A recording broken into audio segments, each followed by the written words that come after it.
Live for us this morning, Nick Gargan, the Chief Constable of Avon and Somerset Police, who ran the National Policing Improvement Agency. Good morning, Nick Gargan. Good morning. And Mike Pannett is a former career policeman who agreed to call his contacts still serving for this morning's programme. Good morning.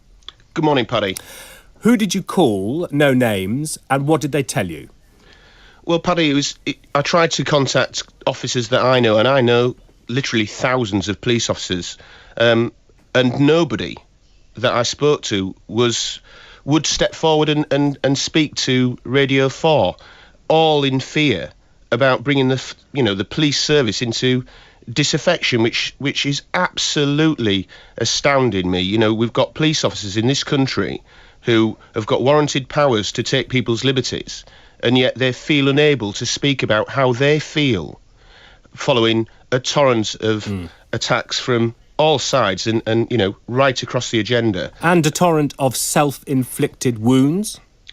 I think, you know, I couldn't even keep up with it, Paddy, to be honest. I've had over 200 emails from our frontline police officers, and I think, you know, I won't even go into thinking about quoting most of them, but just when we talk about historical cases, you know, we've had Stephen Lawrence, where institutional racism was a problem, which I took great offence to at the time, and the Metropolitan Police have moved heaven and earth to get things right, but it's still been pushed out there by too many people who are obviously trying to, you know, inflict as much damage as possible. And of course we've had Hillsborough, and just one little snippet from an officer who was from Liverpool, and he says, every time I put the television on, there's somebody having a dig at the police to suit their own agenda.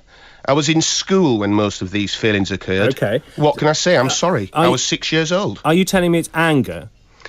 I think the morale in the police service, having spoken to literally dozens and dozens of police officers, and messages coming from officers saying, we've sat round the canteen, there's 8 of us here, this is what we all think.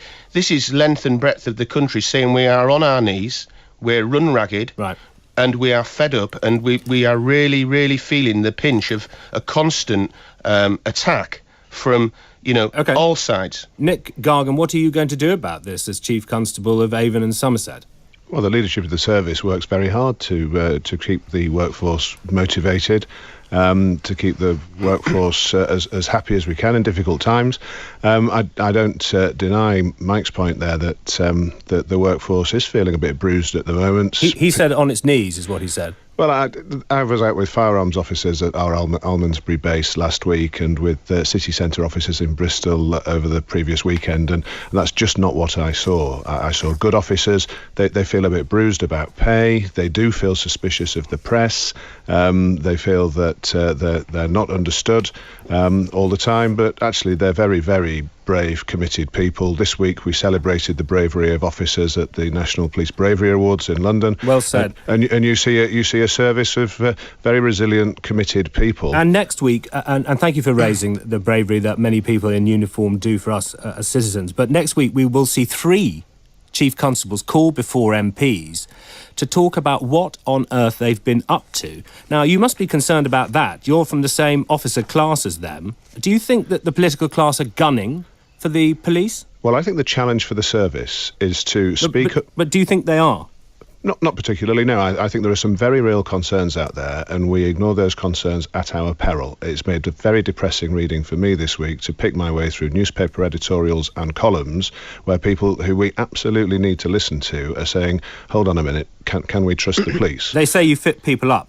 Well, on balance, they talk about a very small number of cases over a very extended period of time, and we need to make sure that balanced message gets across. On the one hand, we speak up for, you know, tens of thousands of very decent, committed men and women who come to work every day to serve the public. We deal with around 6 to 7 million incidents per year, and by and large those committed men and women act with the very highest standards of integrity.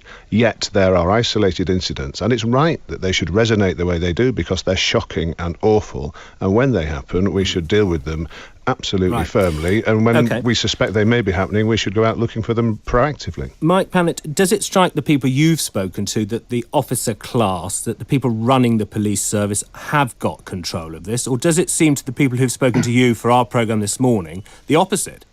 It's totally the opposite. That's what I'm hearing, and that is what is so sad about this. And just going back to the 3 chief constables who have got the courage and conviction to stand by their officers, not to allow, and this is the democracy we live in this country, we cannot have officers openly tried by the media and tried by politicians. Yeah, but we can't have cabinet members as tried by police either. That's absolutely not. We've got to deal with the evidence and facts, and those 3 chief constables have had. There's been an investigation what went on in the Midlands, and they've all agreed that the officers have done nothing wrong. But since, on the very night when our bravest of the brave, as Nick Gargan quite rightly pointed out, were receiving bravery awards, I was defending the police service on another BBC network from constant attack from, David Davis MP, the Home Secretary even, and even the Prime Minister, who keep using these sweeping words of the police must do this or the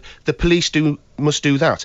Nick pointed out there's a tiny, tiny fraction of officers who historically need to be addressed, but all the police keep feeling as if it's the entire police service under attack, and that needs to be addressed. And Nick Gargan, do you join with Mike Pannett in calling for the Prime Minister to calm down, or are you happy that he continues with the Home Secretary calling for an apology and more? Well, I think Wednesday is a very important day here, and actually I'd like to just wait and see what's said at the Home Affairs Committee on Wednesday. Mike said the officers have done nothing wrong. That's not true.